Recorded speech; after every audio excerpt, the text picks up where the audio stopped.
Nunca quis discutir se havia indícios de que ele tivesse ligado, de alguma maneira, às organizações de esquerda. Apesar de hospedarmos figuras suspeitas do PCB numa emergência. Apesar das viagens dele ao Chile, ao Uruguai. Apesar dele rir quando os telejornais diziam que o embaixador suíço sofrera maus tratos. Apesar da viagem que fizeram a Moscou, dos encontros com estudantes em Paris e da Universidade Patrícia Lumumba, a Universidade Russa da Amizade dos Povos. Para minha mãe e meu pai, deixara de fazer política em 9 de abril de 1964, quando foi cassado. Minha dissertação de mestrado foi sobre a luta armada. Entrevistei muitos que participaram dos dois lados. Li de tudo. Relato de presos que estiveram no mesmo doicode, no mesmo período. O último livro que li foi justamente o do Amilcar Lobo. O trocadilho do título é infame, A Hora do Lobo. Lá estava a descrição em detalhes da morte do meu pai na contracapa. Caí num choro incontrolável. Coitado, coitado. Eu não tinha percebido, mas estava evidente. Minha pesquisa de mestrado de 1991 a 1995 era uma busca pelo que tinha acontecido com meu pai. Eu não percebia, mas era evidente. Eu pesquisava através de outros relatos, outros personagens, outros sobreviventes. Entendi então porque minha mãe e irmã tinham sido presas um dia depois, e tomei um susto enorme. Em 1996, Fernando Henrique Cardoso a chamou para a Comissão de Mortos e Desaparecidos, que julgaria casos pendentes e até politicamente delicados, como as mortes de Lamarca e Marighella, e indenizaria famílias vítimas da ditadura. Curiosamente, minha mãe abriu mão da indenização de R$100 mil oferecida pelo Estado, pela Lei 9.140. Tentou julgar com a isenção de uma bacharel e especialista cada caso que aparecia. Conseguiu por uns meses, mas pediu afastamento. Aquilo mexia demais com ela. Ler e ouvir relatos de tortura. Ali tinha um ser endurecido, mas não era de aço, como uma calda de açúcar queimado. Em 1996, no dia em que pegamos o atestado de óbito do meu pai, no cartório da Praça da Sé, fomos para a casa dela. Sentamos à mesa, com o documento na mão, olhando um para o outro. Comecei a falar dele. Pela primeira vez em anos, ela não me interrompeu. Me deixou falar. Contei coisas que descobri. Coisas que ela certamente sabia, mas não fuxicava. Entrei em detalhes. Narrei cenas de que sempre nos censuramos. Doicode, 20 de janeiro, 21 de janeiro, 22 de janeiro. Por que Eliana foi presa e solta um dia depois? Por que você ficou presa ainda nos dias 23, 24, 25, 26, 27, 28, 29, 30, 31 de janeiro, 1º e 2 de fevereiro? Na sede do DOI do 1º Exército ficava o Centro de Informações do Exército, órgão de inteligência subordinado diretamente ao Ministro do Exército. A Aeronáutica tinha o CISA, a Marinha, o CENIMAR. Mas quem mandava era o CIE. Mandava no DOI, no CISA, no CENIMAR, no pelotão de investigações criminais, que trabalhavam para o DOI, até no antigo DOPS. Ninguém brincava com o CIE. O CIE era a ditadura no controle. O CIE era o poder. Acima dele, só o presidente. De acordo com o oficial Armando Avolio Filho, em depoimento que está no site do Ministério Público Federal, o CISA trouxe Rubens Paiva para o DOI, durante a noite. Já havia terminado o expediente do batalhão, e como de costume, eu já tinha ido para casa. Fiquei sabendo dessa chegada no dia seguinte pelos comentários ouvidos. Raimundo Ronaldo Campos, do DOI, disse para os promotores federais: "Nunca vi o deputado Rubens Paiva, nem sei como ele era. Eu vou contar como foi a história." Ele foi preso, segundo disseram depois, pela Força Aérea. Eu não vi, foi à noite. Ele foi preso e levado lá para dentro. Depois disseram, foi preso pela Aeronáutica. Esse burburinho que poderia ocorrer era lá na sessão de interrogatório, que era muito distante e eu não tinha acesso, que era em outro prédio, onde ficava o PIC. Na prática, disse Riscala Corbage, todo preso que vinha a nível nacional era entregue ao CIE. O ex-preso político Edson de Medeiros se lembra de que viu entrarem na cela do meu pai 3 ou 4 oficiais do Exército, que aparentavam estar muito nervosos e agitados. Ouviu também uma parte do diálogo. São ordens de Brasília. Telefonaram de Brasília. A impressão que se tinha era de que a frase "são ordens de Brasília" era proferida para ninguém se meter ou se preocupar com aquele preso. Depois, os oficiais sairiam da cela bastante agitados. Isso tudo aconteceu na tarde do dia 20 de janeiro. Marilene Corona Franco, presa com meu pai, disse ao Ministério Público Federal. O outro interrogador era um homem loiro, com cabelo estilo militar e muito agressivo. Esse homem, inclusive, chegou a se esfregar sexualmente em mim. Olhando fotos, ela confirmou que o interrogador se assemelhava ao tenente Antônio Fernando de Carvalho.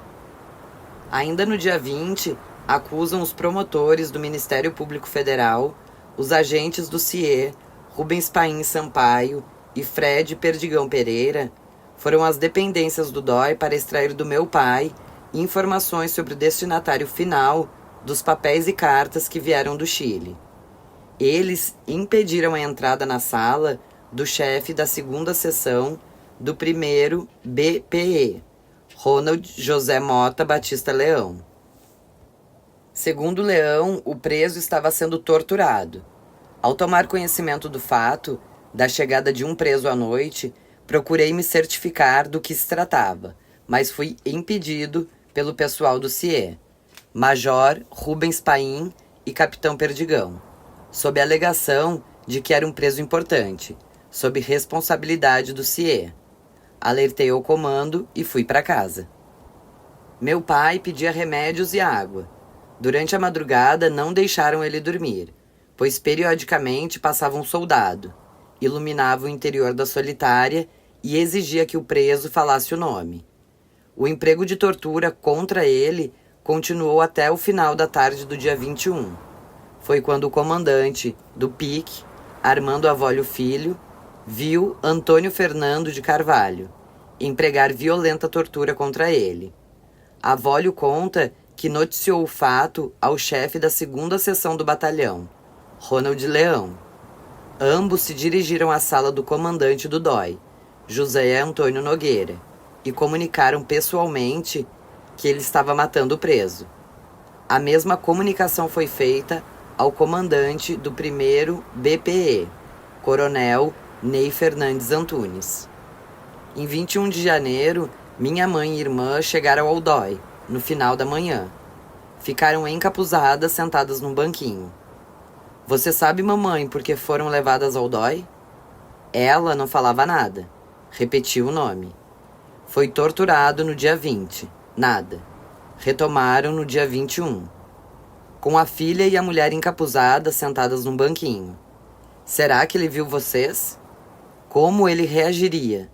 O que ele faria para impedir que encostassem em vocês? Qual era a saída? A única saída? Naquela tarde que pegamos o atestado de óbito, em 1996, vi minha mãe então chorar como nunca fizera antes. Era um urro.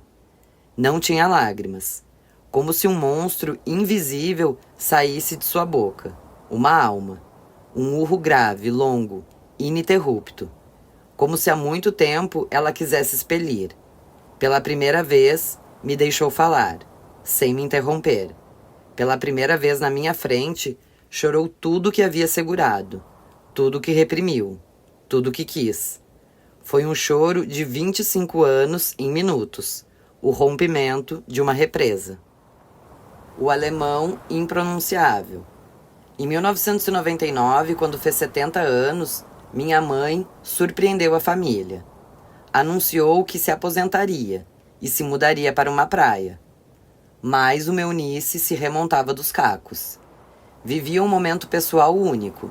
Filhos crescidos, missão cumprida.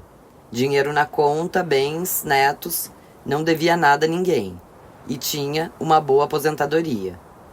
Com o atestado de óbito do meu pai, pude concluir os inventários dos meus avós Paiva, pais do meu pai, que morreram anos depois dele, e do próprio. Pude tocar um processo contra a União para receber o seguro de vida, uma pensão e os salários atrasados, ação civil que corria no Rio. Mas advogado não se aposenta da noite para o dia. Algumas ações ainda corriam na justiça, alguns recursos. Sua solução foi pragmática. Deixava São Paulo aos poucos e passaria cada vez mais dias na praia. Que praia? Pensou no litoral norte de São Paulo, Juqueí, onde morava sua irmã Tori, Ubatuba, onde tínhamos um terreno na paradisíaca Itamambuca, Santos, onde passou a vida toda em férias, Guarujá, perto de São Paulo. Chegou a visitar as cidades. Assustou-se com o trânsito e a muvuca do fim de semana. Se decepcionou com a falta de infra para os velhos. Tomou então uma decisão corajosa e incrível. Vou voltar para o Rio de Janeiro, claro. Por um período foi tão feliz lá. Foi onde teve a vida interrompida. Foi onde o tempo parou e se perdeu. Seguiu uma rota imprevisível. Tenho 70 anos. Meus traumas estão solidificados. Meus pesadelos rareiam. Sou a mesma e também sou outra.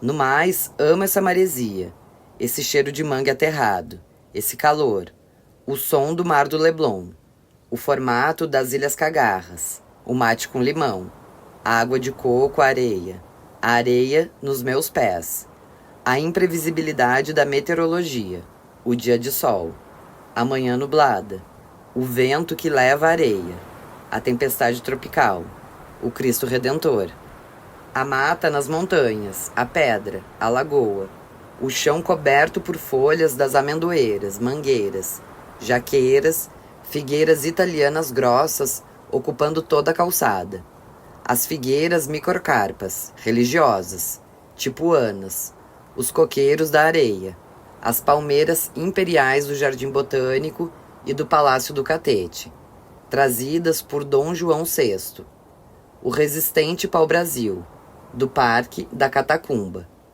os humores do Jardim de Alá, por vezes com uma água verde pérola, por vezes poluído e fedido, o mar de tombo, o mar de ressaca, o mar com correnteza, o mar piscina, calmo, os eventuais golfinhos, as eventuais arraias gigantes e baleias que saltam, os meninos do rio, a carioca sangue bom, a ginástica na orla, as bikes, os skates, os bebês do baixo bebê, as calçadas planas, largas, da Zona Sul, as livrarias, as amiguinhas.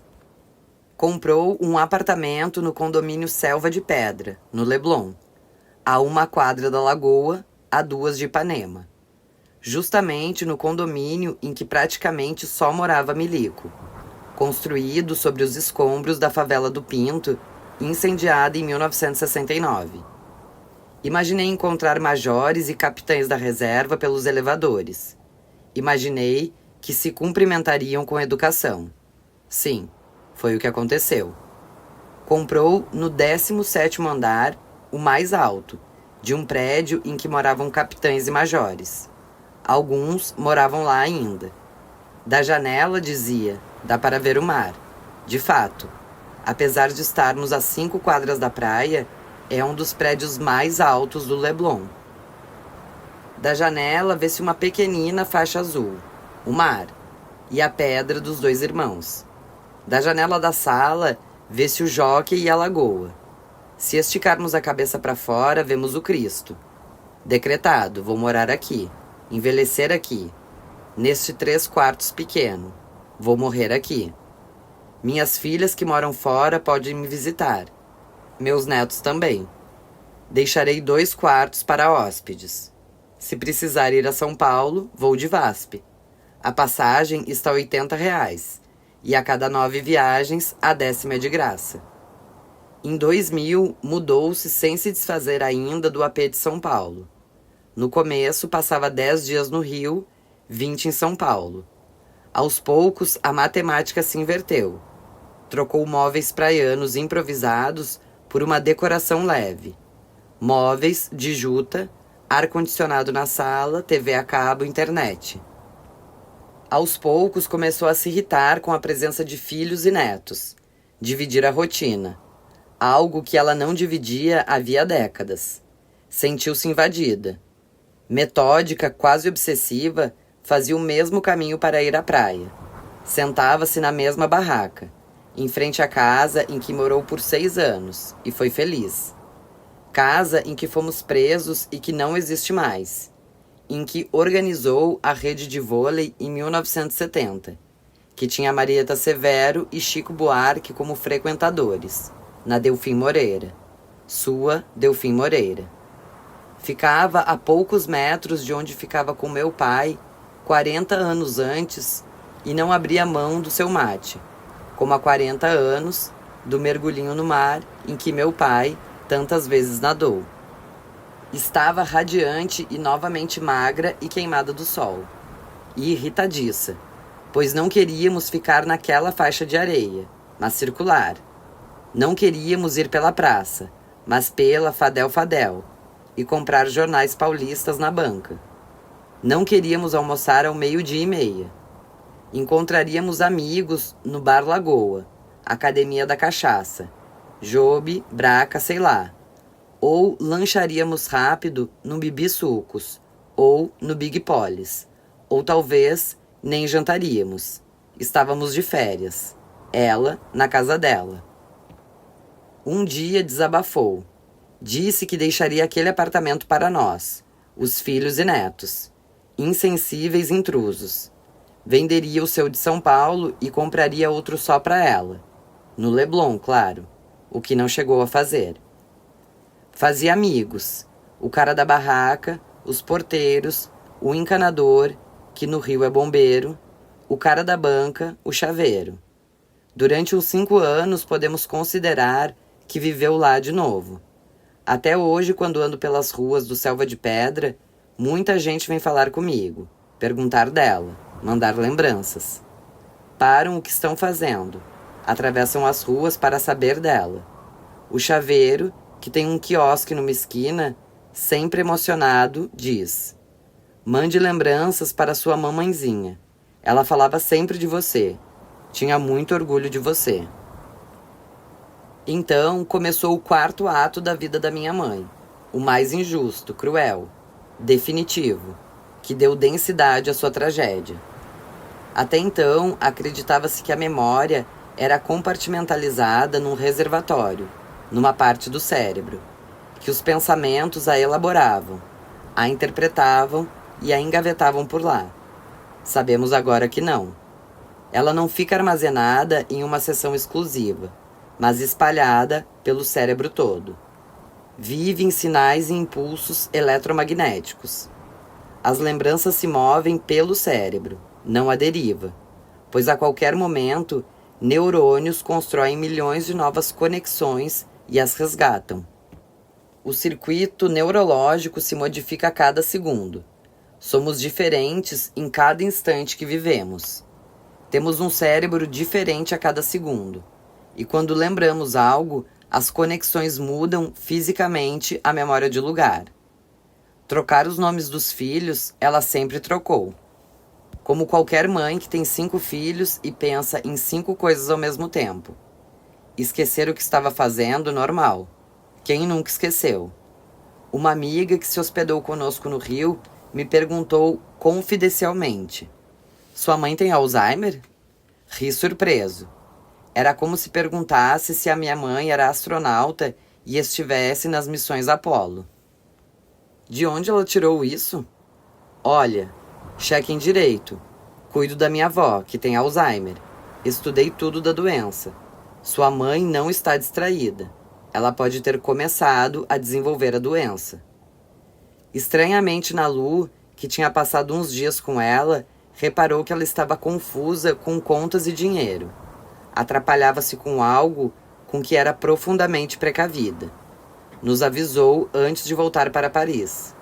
Mamãe está tão estranha, e estava mesmo. Certa vez a vizinha de porta da frente, do rio, contou que estava saindo. Chamou o elevador, minha mãe a viu, papeou com ela e o elevador chegou. Minha mãe falou que ia descer com ela.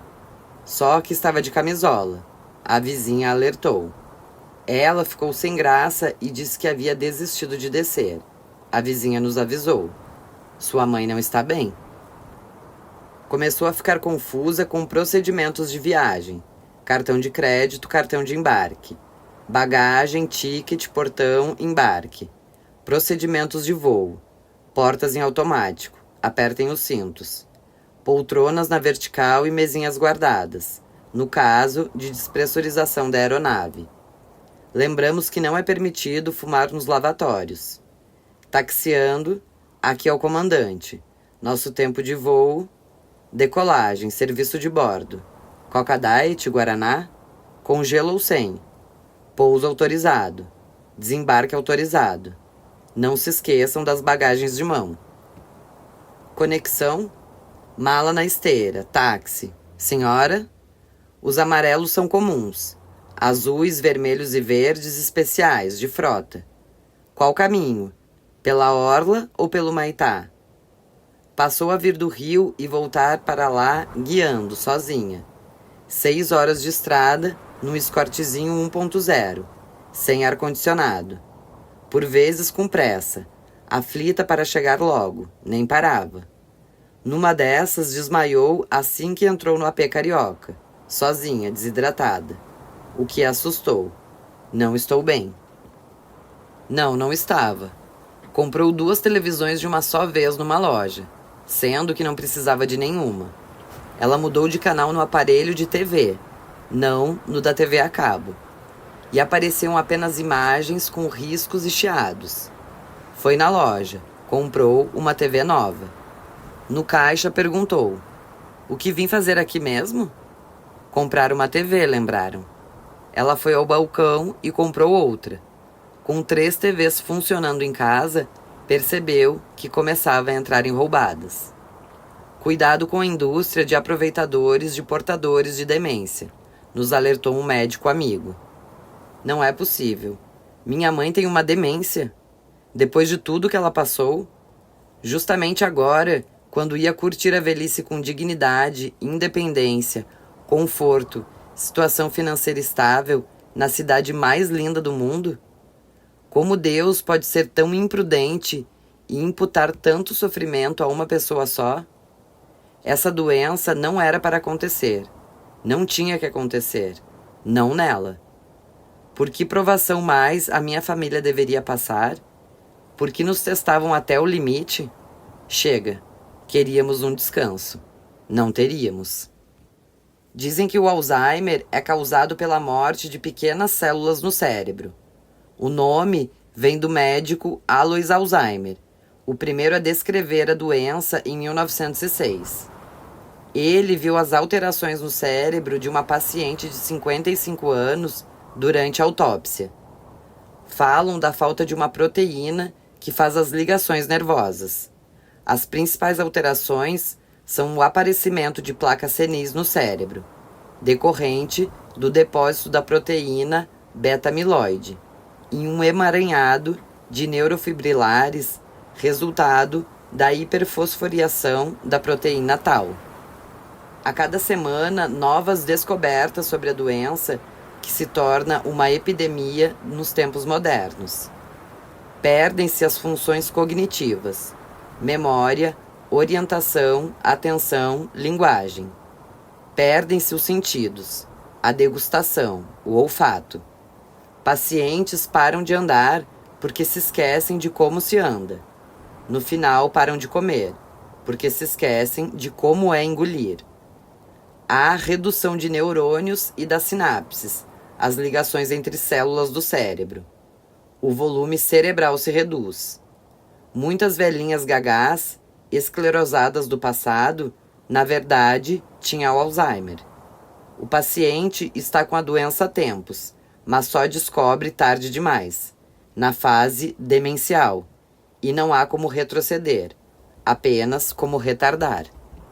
Ela começa aos poucos, como numa escada, desce bruscamente de degraus, chega inexoravelmente numa outra fase, sempre pior que a anterior.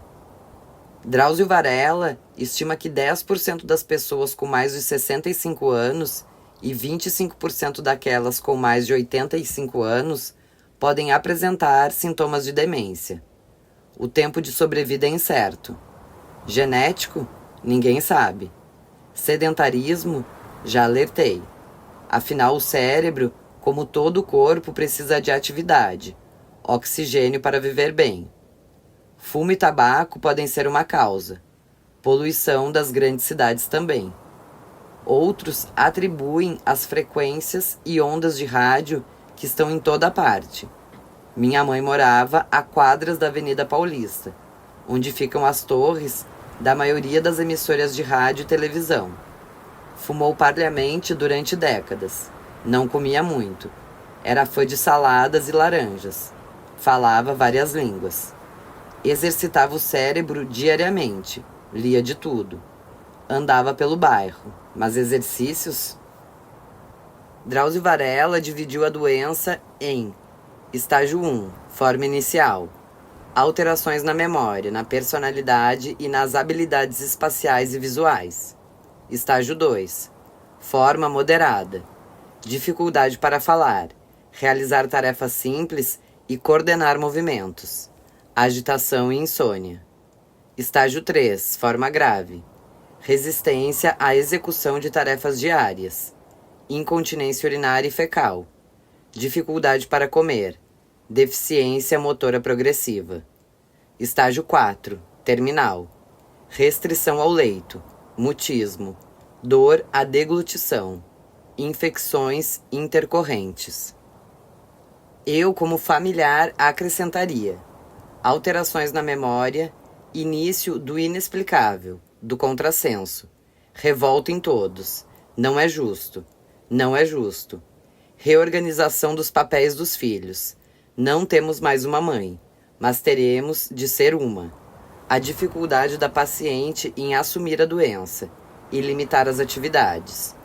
Teimosia entra em campo, não quero, não vou, mudança no paladar, tudo está uma porcaria, sem sal, sem gosto, sem açúcar, tudo está mal feito. Está um barulho infernal. Aquelas pessoas não param de falar, estão gritando. Calem a boca. Nesse período, a paciente faz de tudo, mas não registra com precisão. Lê com dificuldade textos longos, mas ainda lê jornal. Vai ao banco, vai à farmácia, vai ao cinema. Ela voltou para os jardins, o AP que ainda mantinha em São Paulo. Voltou a ficar mais tempo nele do que no Rio. Os filhos em Perdizes. O médico nos disse: mudem-na para perto de vocês. Como mudar alguém que perde a memória de um lugar em que vive há 30 anos, chama o cara da banca de Portuga, pendura fiado na padoca, vai a pé à farmácia, ao banco, às lojas de congelados, compra parcialmente no boteco da esquina e muda para um lugar desconhecido? Aí está o paradoxo. Se ela ainda tem capacidade de memorizar, é bom mudar agora, para aprender a se virar no bairro novo. Socializar-se, enquanto ainda tem capacidade cognitiva. Comunicar-se e interagir.